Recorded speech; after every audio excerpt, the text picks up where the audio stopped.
Bom dia, boa tarde, boa noite, bom momento para todos os nossos ouvintes do nosso comboio suburbano. Nessa edição, nesse episódio, temos aqui Lucas Faria, seu apresentador da vez, João Vilela e Saul Pereira.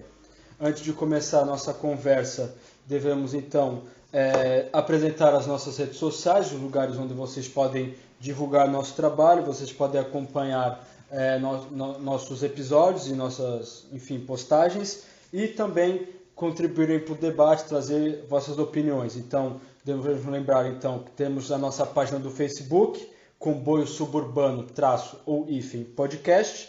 Temos nosso Twitter, @Comboio Suburba 1, o algarismo 1. Temos também um canal de YouTube, onde postamos nossos episódios, o Comboio Suburbano. E também, caso queiram, temos nosso e-mail, comboiosuburbanopodcast@gmail.com. Pedimos, antes de mais nada, que compartilhem nossos episódios, nossas postagens nas nossas redes sociais, divulguem nosso trabalho através do WhatsApp, Facebook ou do Twitter, curtam nossas publicações no YouTube, também inscrevam-se no nosso canal, para que possa, questão dos algoritmos, manipulação da informação está aí, mas temos que nos armar de qualquer forma. Então, é importantíssimo a vossa participação. Isso aqui só existe por causa de vocês e só pode continuar, só vale a pena esse trabalho que a gente tem aqui de levar informação e debate sobre as questões históricas e contemporâneas da classe trabalhadora, com a vossa participação e com o vosso compartilhamento, com o vosso apoio. Portanto, nós somos o comboio suburbano. Está na hora de falar do subúrbio. Portanto, Portugal é um processo, de certa medida, geral, a nível mundial, mas Portugal, nesse momento, sofre com uma questão da gentrificação, da especulação imobiliária, da expulsão dos trabalhadores, dos moradores dos grandes centros urbanos, dos locais centrais de acesso, vamos dizer assim, mais facilitado aos pontos de locais de trabalho, de lazer, de estudo, enfim. Existe em Portugal um avançado processo de expulsão da classe trabalhadora dos seus locais tradicionais de moradia. E esse será o nosso tema de hoje. Então, para começar nosso debate, então, a questão que vamos trazer é relativamente ao preço das casas, o preço das moradias na maior parte ou praticamente na totalidade dos locais nos grandes centros urbanos daqui de Portugal e, por consequência, a expulsão dos pobres dos centros urbanos. Levando em conta que a questão da moradia não é uma mera questão de teto, de ter onde viver, obviamente, que é muito relevante, mas também a condição onde a pessoa, tendo em vista que somos a classe trabalhadora, temos que trabalhar, o fato de todos os dias temos que nos deslocar da nossa casa até o local de trabalho, as condições, o transporte público que é oferecido, ou então as condições para ter um transporte privado, um carro, uma moto, até o uso da bicicleta, que é uma questão que está em pauta hoje também com a questão ecológica. Tanto pedimos então aos nossos colegas, nossos camaradas aqui, que possam dar sua contribuição inicial a respeito dessa questão. Quais são as primeiras impressões a respeito dos preços em si da casa? Ali é um panorama histórico da questão. Quem prefere continuar? Começar, desculpa. Posso começar aqui eu. Boa noite a todos. Sou o Saul Pereira.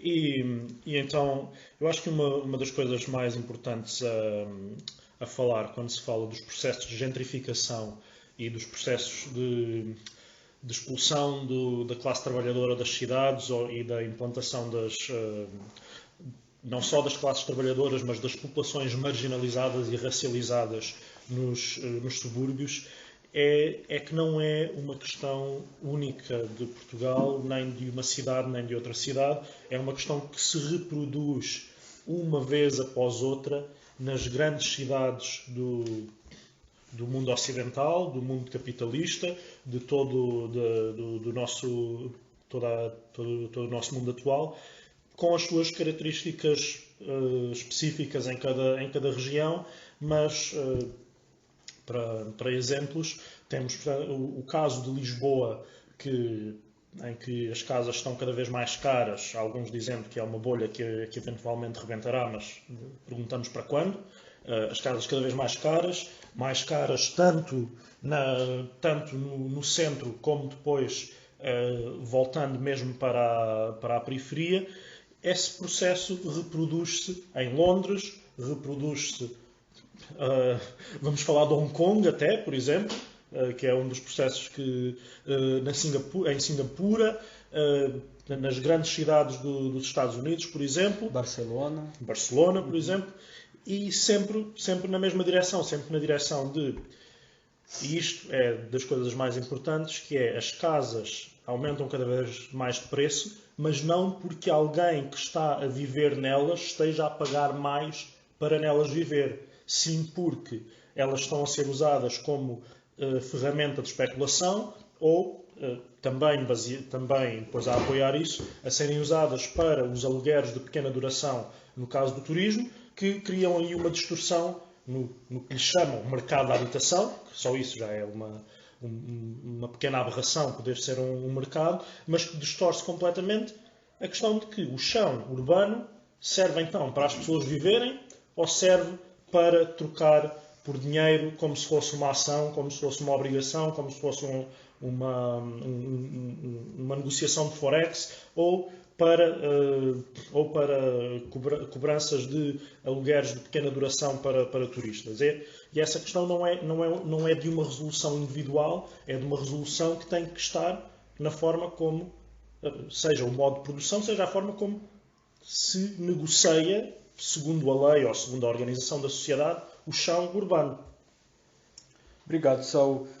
Vilela, já adiantando nossa conversa, o que se observa em Lisboa, por exemplo, né, tema central aqui no nosso podcast, é que, por exemplo, você tem em Lisboa bairros tradicionais, de qualquer pessoa aqui que vai ouvir nosso episódio já ouviu falar do bairro de Alfama, né, só para dar um exemplo mais emblemático, né, no sentido até histórico e turístico daqui de Lisboa, locais onde gente morava há gerações, morou durante a vida inteira, ou morava em casa própria ou pagava uma renda diminuta, e em determinado momento em Portugal houve uma nova legislação, seria interessante até dar nome aos bois, em que permitiu que ocorresse um fenômeno que é o fenômeno da gentrificação, que é um dos eixos centrais aqui da nossa conversa, que essas casas onde pessoas, famílias moravam há gerações, passaram a ser adquiridas por grupos,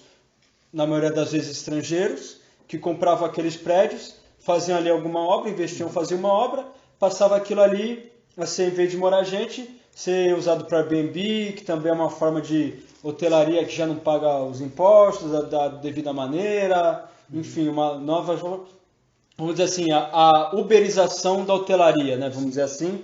É possível, então, pedir para o Vilar dar um contexto histórico de como esse processo se deu em Lisboa.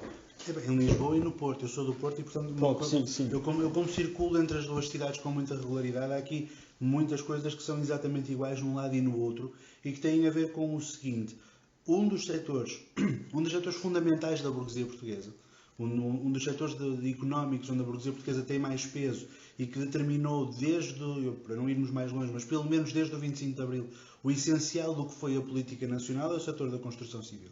Tem um peso absolutamente esmagador na nossa economia, por razões que têm a ver com a nossa integração na divisão internacional do trabalho. Nós, como somos um país que, quando entra para a União Europeia, aceita ficar na condição de país onde não se produz mercadorias para exportação, país onde não há indústria, país onde não há agricultura. Então, o que é que nós podemos fazer para empregar muita gente ao mesmo tempo, não termos quantidades absolutamente dantescas de desemprego e ao mesmo tempo não produzirmos absolutamente nada? Bom, temos o setor da construção, que de facto é muito dependente de mão de obra física, não é um setor tão mecanizado como, por exemplo, o setor automóvel, para dar um exemplo, e é um setor que não produz mercadoria propriamente dita, ou seja, ninguém exporta um prédio, ninguém exporta uma moradia. Portanto, o setor da construção civil tem este peso muito grande. E é um peso que é acrescido com o facto de nós termos uma das grandes, vou falar à PCP, uma das grandes conquistas de Abril que nós tínhamos era o direito à habitação, que está no artigo 65 da Constituição. Não há organização de esquerda que não fale disto. E o artigo 65 fala do direito das pessoas à habitação, e do dever do Estado de garantir uma política pública de habitação, seja o Estado Central, sejam as autarquias locais. Como é que se passou a interpretar este artigo 65 a partir do Mário Soares, a partir do primeiro-ministro que nós tivemos depois da Constituição entrar em vigor? O Estado garante a habitação não construindo casa, porque isso é uma coisa que fica para as construtoras, eles sim construirão casa. Então o que é que nós, Estado, faremos para garantir o direito à habitação? Faremos uma coisa chamada crédito bonificado. Ou seja, eu vou ao banco, peço emprestado dinheiro para comprar uma casa, pago uma parte eu e a outra parte o Estado paga ao banco. Ou seja, o Estado, primeiro e antes de mais, leva dinheiro dos impostos para o banco, para que eu compre uma casa à construtora. E assim se faz uma aliança entre construtoras e banqueiros que durou pelo menos até ao final dos anos 90? Até o final dos anos 90. Pelo menos. Para não irmos que é o crédito unificado, que é o CU, o CU. Exatamente. Sim, podemos bonificado assim, neste caso. Bonificado. Então, baita conclusão. Se fosse unificado, também não ficava mal essa sigla. Mas pronto, o crédito bonificado tem esta característica do Estado dar dinheiro dos impostos aos bancos para garantir que as construtoras têm fixo um conjunto de pessoas a comprar prédios, porque o Estado não garante habitação social. Isto tem um problema. A dada altura, os burgueses sentam-se a uma mesa, como nós estamos neste momento, e começam a pensar e a perceber, espera aí, para nós termos crédito à habitação, isso supõe uma coisa. Isso supõe que as pessoas vão comprar uma casa e passar 40 anos a pagar a casa. Para elas passarem 40 anos a pagar a casa, elas têm de estar empregadas durante 40 anos. Para estarem empregadas durante 40 anos, nós não podemos precarizar relações laborais. Mas nós estamos num mundo onde temos de precarizar relações laborais. Nós estamos a competir com a China, nós estamos a competir com a Índia, nós estamos a competir com a Malásia, nós estamos a competir com países onde há as mais selvagens condições de trabalho do planeta, e de repente nós temos aqui um modelo económico onde, por razões que têm a ver com a política de habitação, as pessoas têm necessariamente de ficar pelo menos um bom período da sua vida empregadas. Se nós começamos a precarizar muita gente, estas pessoas não vão comprar mais casas. E, aliás, isso é aquilo que provavelmente aqueles que estão nesta mesa já se aperceberam, é que não podem comprar uma casa porque não têm estabilidade laboral. Então, como é que nós garantimos o negócio das construtoras que vivem de vender casas a pessoas sem comprometermos o interesse geral da burguesia em precarizar relações laborais? Simples, as construtoras vão requalificar bairros históricos para que esses bairros históricos sejam utilizados por turistas que vêm cá passar uma semana, pagar muito mais pelas suas férias do que um trabalhador pagaria por uma prestação ao banco para ter uma casa. É um negócio ainda mais rentável do que aquele que nós tínhamos até agora e permite que exista a precarização das relações de trabalho. Portanto, há um esquema que incide diretamente na habitação e na denegação do direito à habitação por parte do Estado, que permitiu manter a construção civil na sua condição de fração, uma das frações dominantes da burguesia, a outra é a banca. Permitiu também que a banca ficasse como uma das frações dominantes da burguesia e permitiu destruir completamente as relações as relações contratuais típicas, que eram relações mais ou menos estáveis que os trabalhadores tinham até os anos 90, como dizia aqui o Saúl, sem que isso tivesse afetado em nada o modelo de negócio de aliança da construção civil com a banca. E isso foi feito, é demasiado bem pensado para ter sido sem querer que este processo tenha vindo desde o Mário Soares lá atrás até a Assunção Cristas até agora. É impossível, foi duas uma, ou esta gente tem uma sorte, é mesmo muita sorte, não é? Conseguem encaixar as peças do puzzle sem querer, ou isto era um plano montado durante muitos anos e estava mais do que visto por onde é que se começava e onde é que se acabava, e a esquerda andou às papaias em relação a tudo isto. Obrigado, Vilela. Dizendo a nossa conversa, né, já alertando aos entusiastas da Constituição da República, que no papel o Estado deve garantir a habitação. O papel aceita qualquer coisa. A realidade concreta das coisas, sim. O Estado se une com os banqueiros para endividar a classe trabalhadora, para ter um teto para dormir em cima. O papel aguenta tudo. Pois, Saúl, E quais os efeitos desse processo? Então, nós já diagnosticamos que existe um processo em que os centros das cidades estão dando vazão então, ao negócio, né? Então, em vez de ter lá uma família a viver e estar ali perto do seu trabalho, a uma distância de minuto, então ela consegue fazer 20 minutos para sair, já que ela tem que, a gente já abordou isso, né? Ela tem aquela tal da opressão da fome, então ela tem que trabalhar, então ela tem que sair da casa dela todo dia para ela vender a forcinha de trabalho dela e voltar. Já que é possível criar um processo mais lucrativo em cima disso, ou seja, pegar esse peão, pegar esse trabalhador, trabalhadora, jogar lá para o outro lado, para fora da cidade, para outro lugar, para um lugar mais longe, onde ele vai ter que pegar uma série de transportes para poder vender a força de trabalho. E aquele espaço antigamente onde ele morava vai ser usado para especulação imobiliária, vai ser usado para hotelaria, para fornecer o crédito para as grandes para as construtoras e para os banqueiros, enfim, girando a roda do capital. Quais os efeitos, então? Se a classe trabalhadora está sendo empurrada para os entornos da cidade, primeiro, quais que são as frações da classe trabalhadora que majoritariamente vão ser obrigadas a constituir esses estratos, e também já num processo histórico, quem primeiramente foi relegado a esse papel de viver nas periferias, nos subúrbios, e quais são os efeitos, né? Como que o Estado, em conluio com a burguesia, tem lidado com essa questão, se ela fornece, entre aspas, melhorias no sentido de facilitar o transporte público. Como é que você vê essa situação? Essa situação é vista exatamente com a dica que deste aqui no final, que é a questão dos transportes públicos, que em si, por si, obviamente, que são uma coisa, que são um bem comum, uma coisa que deve existir, mas que neste contexto são usados exatamente para suavizar essa transição da classe média, da classe trabalhadora do centro para a periferia, da periferia para ainda mais periferia, que é um movimento que ainda está a acontecer cada vez mais, e que faz então com que as pessoas passem a aceitar um pouco mais estarem nessa situação periférica. No entanto, por mais que o Estado baixe o preço do passe, como fez recentemente, o Estado não faz da minha meia hora, não a transforma em 15 minutos. Portanto, eu continuo a perder, e isto eu que o faço de carro, continuo a perder da minha vida meia hora, que só existe porque tenho que vender a minha força de trabalho a alguém, e essa meia hora não é minha, mas também não... Mas também ninguém te paga. Exatamente, ninguém me paga, nem eu, vamos lá, ainda funcionando dentro da lógica do bem do Estado, nem o Estado beneficia de uma taxação, de um rendimento que eu tivesse durante esse período de tempo.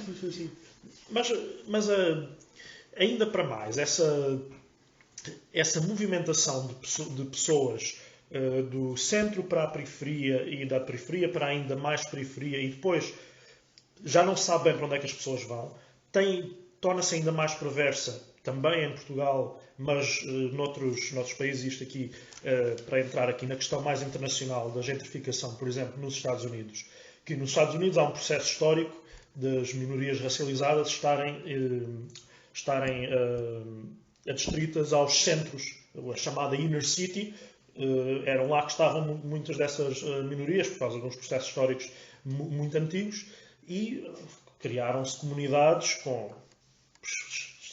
cheias de dificuldades, de situações sociais gravíssimas, mas que tinham uma pujança social e uma pujança de identidade enorme, e que atualmente está a ser totalmente destruída, totalmente branqueada, literalmente branqueada, por essa gentrificação, por esse movimento de, se não é o Airbnb, são, portanto, os que foram gentrificados de um outro espaço, que vão para lá porque são um pouco mais remediados do que os que lá estavam antes, também eles próprios a aumentar o valor das casas lá, o que até cria uma amargura dentro das classes trabalhadoras, aqui numa questão de racialização desses conflitos, que, obviamente, a burguesia pela-se por um conflito racial dentro da classe trabalhadora, que acontece, nesse caso, ficam a população remediada branca em conflito contra a população mais empobrecida negra, porque estão literalmente a disputar as mesmas migalhas de território que a burguesia lhes deixou, entre aspas, para habitarem. E nesse caso, depois há ainda aquela questão mas os bairros estão a ficar melhorados, como o Vilela referiu aqui, da questão das renovações da reconstrução de prédios antigos, estão a ficar melhorados. Mas espera, estão a ficar melhorados, mas para quem? Melhorado, uma comunidade está melhorada se as pessoas que lá estão passaram a viver melhor. Se as pessoas que lá estavam foram deslocadas para um outro local e foram outros mais ricos ou mais remediados viver para lá, não houve melhoramento, houve limpeza étnica. Não, assim, a gente não vai entrar muito nesse viés da conversa, mas até numa questão arquitetônica, que eu lembro que ali no Largo do Intendente tinha um daqueles prédios históricos com arquitetura atípica e que tem seu valor histórico, aquilo conta história, aquilo significa algo, e aquilo era um prédio grande ali, e aquilo foi de 2 andares, e aquilo foi comprado e virou uma caixa de sapato. Aquilo meteram todas aquelas características da fachada original foram retalhados, tiraram e meteram. O estilismo é que destrói a criatividade. Virou um retângulo e pronto, bota bem pra dentro daquela merda e vamos embora, vamos fazer dinheiro, vamos lucrar com o turista. E outro detalhe, né, que também, outro aspecto dessa conversa que também Lisboa chama muito turista por causa do clima, por causa do aspecto histórico e, enfim, a paisagem da cidade, ela dá esse contorno, essa característica que até para o turismo, o fato de haver calor, mas sobretudo os preços absurdamente baixos, que o custo de vida em Portugal, por causa dos salários baixos, que um trabalhador da Alemanha que ganha lá um salário mínimo de 1.500, me ajuda no número. Aí, mas é de ser 1.500 euros, vem para cá com nossos 600 eurinhos e pronto, vai no mercado, vê o preço e é uma festa. Vilela, fazendo conversa para ti, também tu é o historiador do nosso grupo, do nosso podcast, então eu vou te abusar nesse sentido. Em um contexto histórico dessa questão da ocupação das periferias, dos subúrbios, para não falar também dos guetos, de determinados grupos populacionais que não só agora, mas sempre estiveram associados com essa questão do afastamento dos centros. O que você pode dizer sobre isso? Também um aspecto histórico.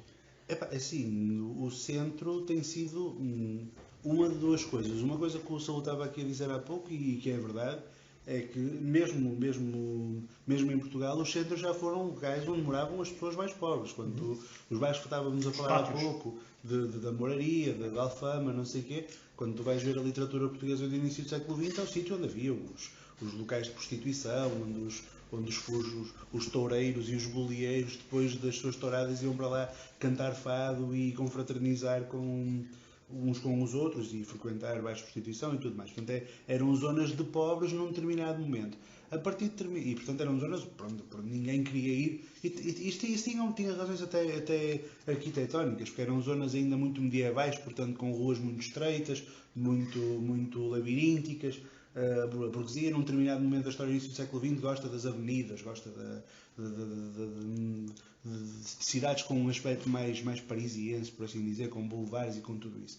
A determinada altura passa a ser mais ou menos moda ir morar para o centro histórico. E quando passa a ser moda morar para o centro histórico, então, evidentemente quem mora no centro histórico e é pobre tem de sair para que outros possam entrar. Além de que houve eu conheço mal o processo para o caso de Lisboa, mas no caso do Porto isso é absolutamente evidente. Há uma altura em que, com a questão daquilo que vocês aqui chamam pátios e que lá em cima são ilhas, que são bairros operários, enfim, que eram basicamente construídos nos quintais dos ricos, com casas amontoadas. Quanto mais pequena fosse a casa, melhor, porque dava para fazer muitas e para alugar a muitas pessoas e para fazer muitas rendas. A determinada altura há um problema gravíssimo de salubridade. As ilhas tinham ratos, as ilhas não tinham casas de banho, tinham uma casa de banho. Sim. Para a nossa audiência brasileira deve ser algo parecido com os cortiços. Sim.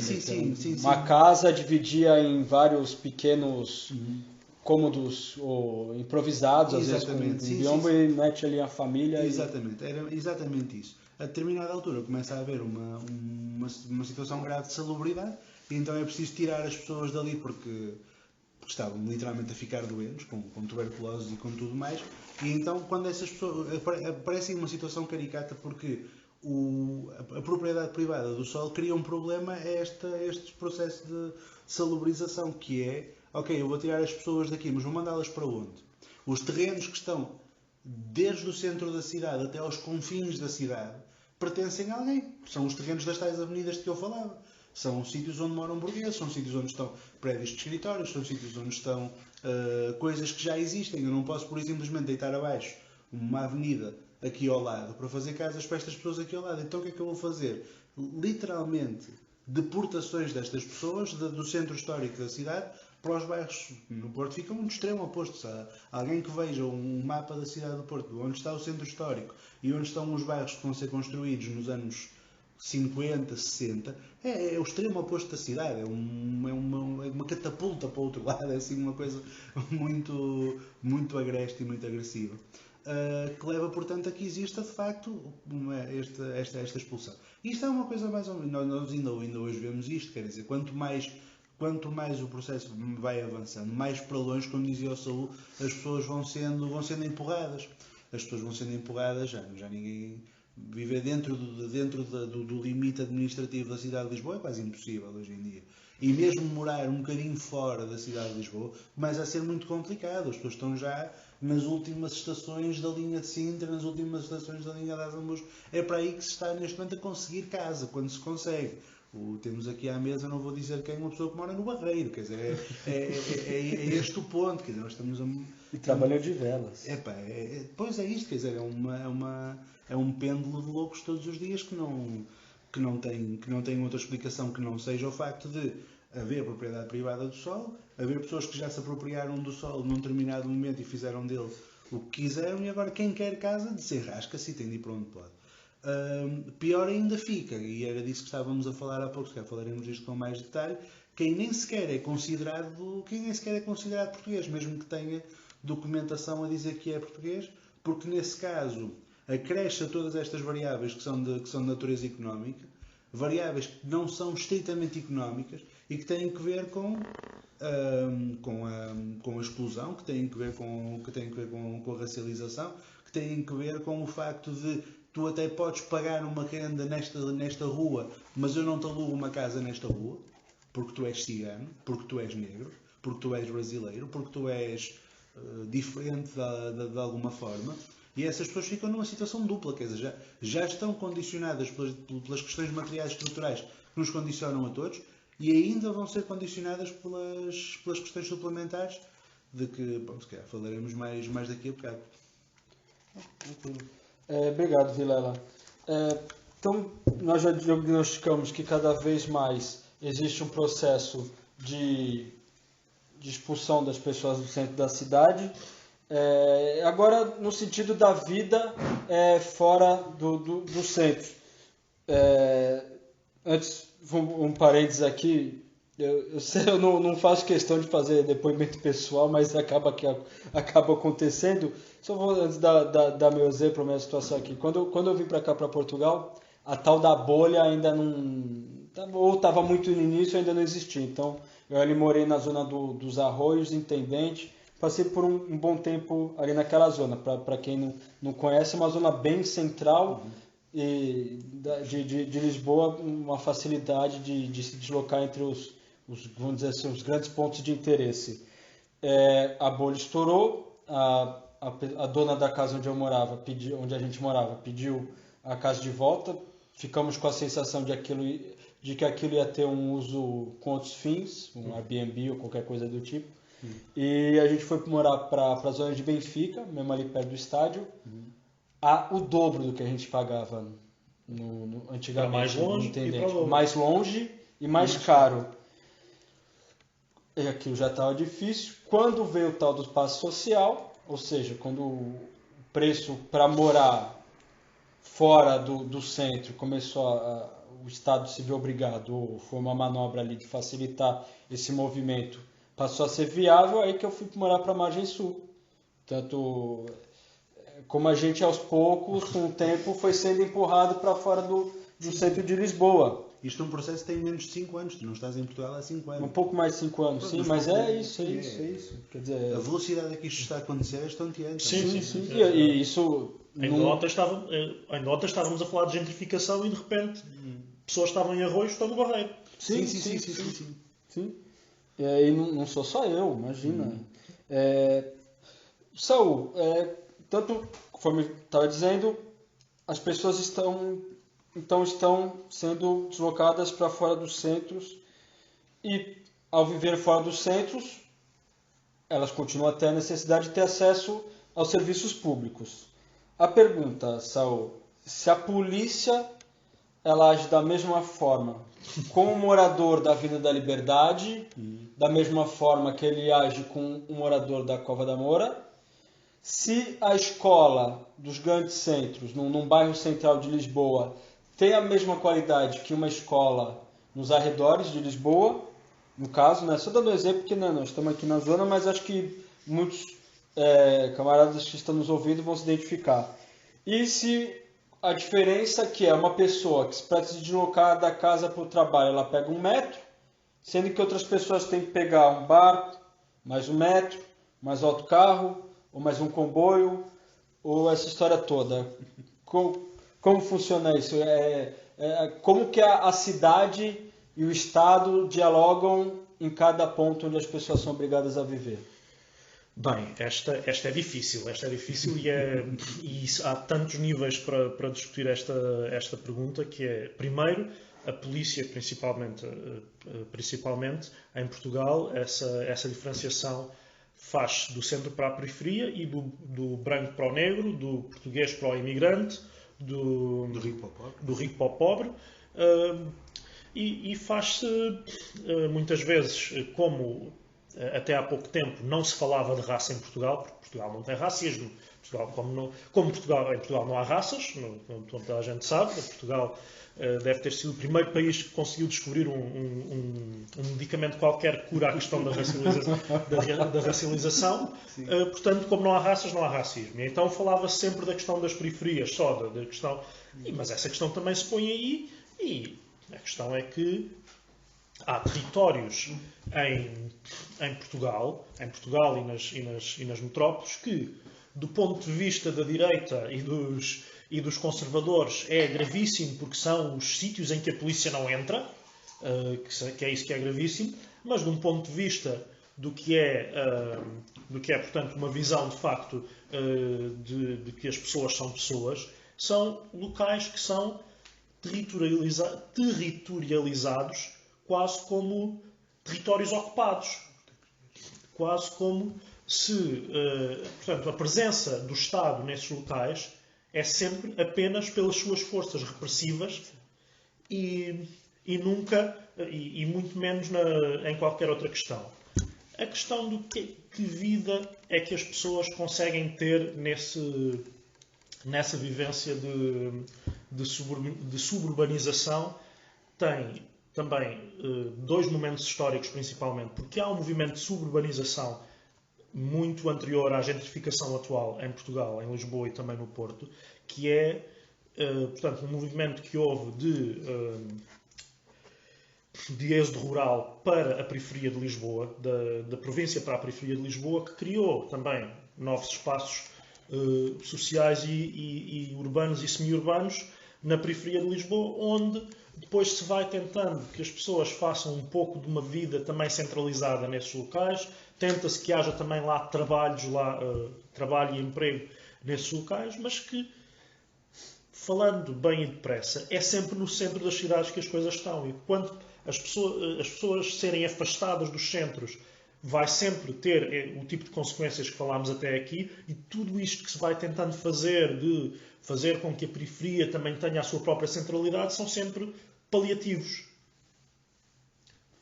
Portanto, Paga-se para não ter problemas como, por exemplo, não pegar um metro lotado, não pegar um autocarro que não chega, um barco que está precário, em más condições, enfim. Vilela, já encaminhando então para o final da nossa conversa, suas considerações finais sobre o tema, por favor.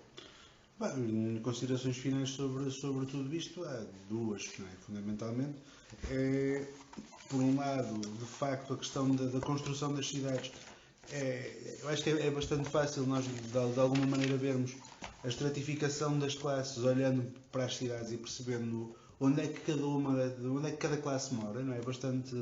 Bastante claro vermos no mapa onde é que mora quem e porque é que cada uma dessas pessoas mora nesse sítio e não mora noutro.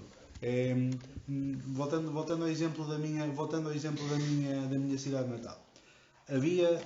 Já não há, porque foi literalmente dinamitado um bairro social que era o bairro do Aleixo. Aliás, até havia dois, havia o bairro do Aleixo e havia o bairro Rainha Dona Leonor, que foram dinamitados ambos precisamente pelo mesmo motivo. Porque o crescimento da zona de condomínios fechados, eram dois bairros que tinham vista para o Rio Douro, eram dois bairros relativamente próximos de zonas de gente de bem, de cidadãos de bem, como diria o Bolsonaro. Começou a haver um crescimento grande dos condomínios fechados na direção desses bairros. De contínuo, a Câmara Municipal do Porto, na altura do Rui Rio, que hoje é presidente do PSD, e a seguinte do Rui Moreira, que mais cedo ou mais tarde dará que falar na política nacional, dinamitou esses dois bairros, deitou-os abaixo e está à vista de toda a gente que o que vai surgir no lugar desses bairros são condomínios fechados para pessoas ricas, não vai ser outra coisa. Porquê? Porque aquela zona daquela cidade com aquelas características não é para aquela classe social. Aquela classe social deve viver, do ponto de vista da burguesia, do ponto de vista da administração camarária, do ponto de vista do Estado burguês, longe daqueles lugares. Deve morar num saguão, nos confins de um subúrbio qualquer, porque é isso que essas pessoas merecem. Quem merece ter vista para o Rio são os ricos, não são eles. Portanto, se eles, por azares da história, ficaram num sítio que em algum momento os ricos não queriam, então fez-se lá um bairro e eles ficaram com vista de rio, no segundo em que os ricos quiseram aquele lugar por alguma razão, deite-se abaixo a casa deles, eles vão para outro lado qualquer, desenrasquem-se para ir morar para outro lado qualquer, que os ricos ficam com a vossa terra. Esta é a primeira grande conclusão. Ou seja, a cidade é construída, como tudo em capitalismo, mas estamos a falar de cidade, no caso concreto, ela é construída de acordo com uma lógica classista, em que o que interessa à classe dominante é arrancado das mãos dos trabalhadores quando os trabalhadores não estão a ocupar o espaço, não é? estão a estorvar as vontades da classe dominante. E a segunda conclusão que eu também extraio disto é que, de facto, há fenómenos que acrescem a isto, que são os fenómenos de que falámos ao longo deste debate todo, os fenómenos da racialização, os fenómenos da xenofobia e da exclusão de imigrantes e de afrodescendentes, que, enfim, chegamos à conclusão que se calhar até existem, embora muita gente diga que não. Nós tivemos aquela história recente da Cláudia Simões, que foi espancada num autocarro na Amadora por causa de um passe social, quer dizer, passe que é gratuito. Um passe que é gratuito, que ela não tinha. Sim, tudo naquela história é absolutamente surreal e asqueroso, e é demonstrativo de facto de que nós lidamos com zonas, e termino com esta ideia. Os subúrbios são zonas para onde nós expulsamos as pessoas que nós consideramos inferiores, bem entendido, que o Estado considera inferiores dentro da sociedade.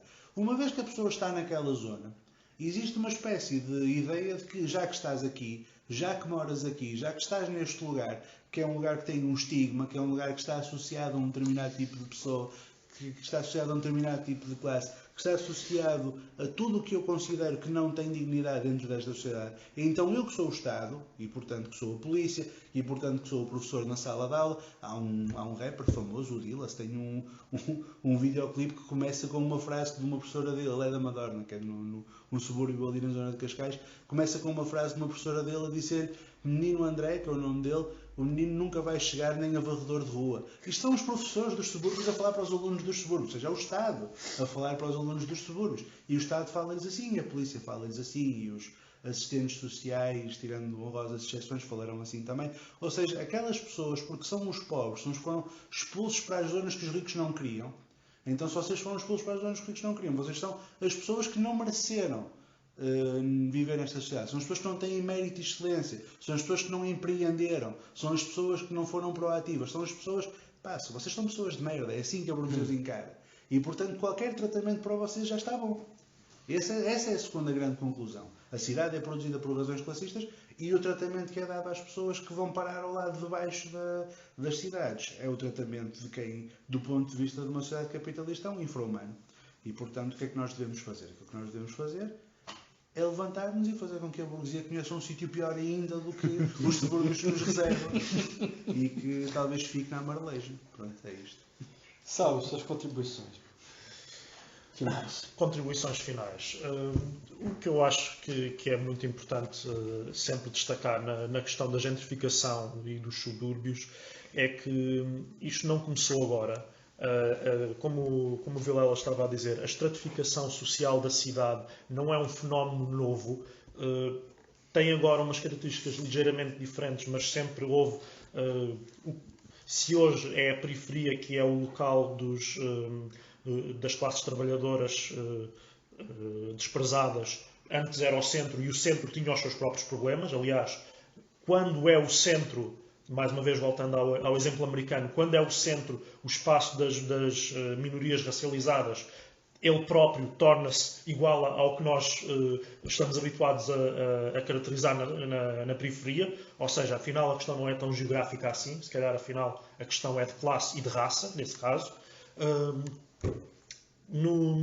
E também que não é uma questão, mais uma vez, não é uma questão que foram uma meia dúzia de ativistas pela habitação ali na Amadora que inventaram, porque isto está a acontecer em todo o mundo.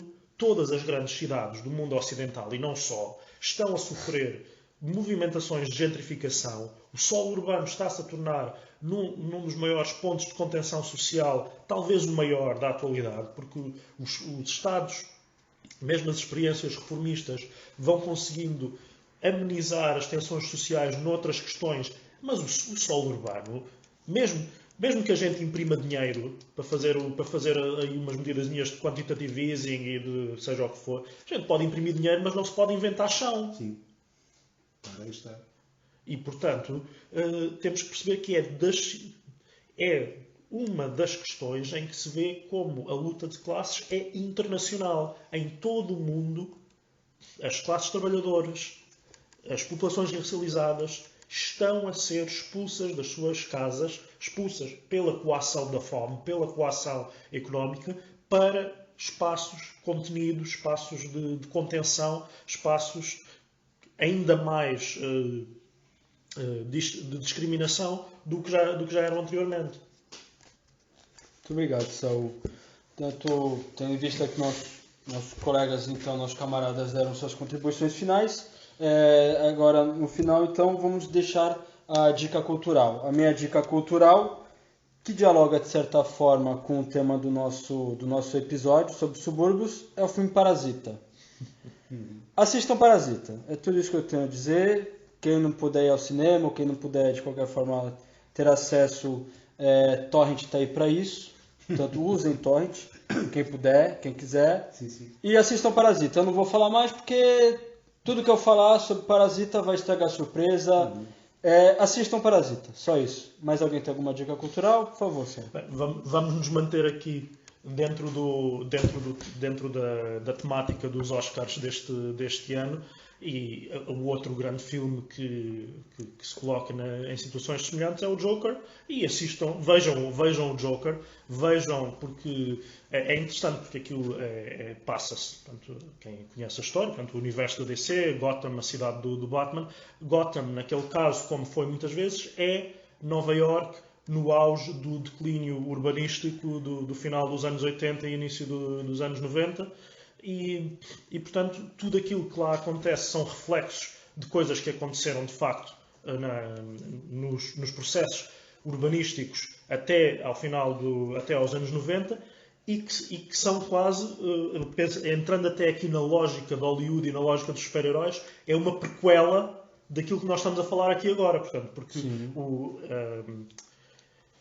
o declínio urbanístico de Nova Iorque e a sua recuperação foi feita exatamente com uma grande dose de gentrificação, é aquilo que depois foi reproduzido para tudo o que vemos hoje acontecer nas cidades de todo o mundo, nas grandes metrópoles do mundo inteiro. E que o Batman é um filho da puta contra-revolucionário, né? É, Para a nossa audiência brasileira, o Joker é o Coringa, conhecido carinhosamente como Coronga. Vilela, sua dica, por favor. A minha dica é rápida. Eu falei disso durante a minha intervenção e agora, para o pessoal ficar com curiosidade, o vídeo do Dillas que eu falo é de uma música chamada 1100 Cegonhas. Procurem no YouTube e eu tenho certeza que vocês vão gostar.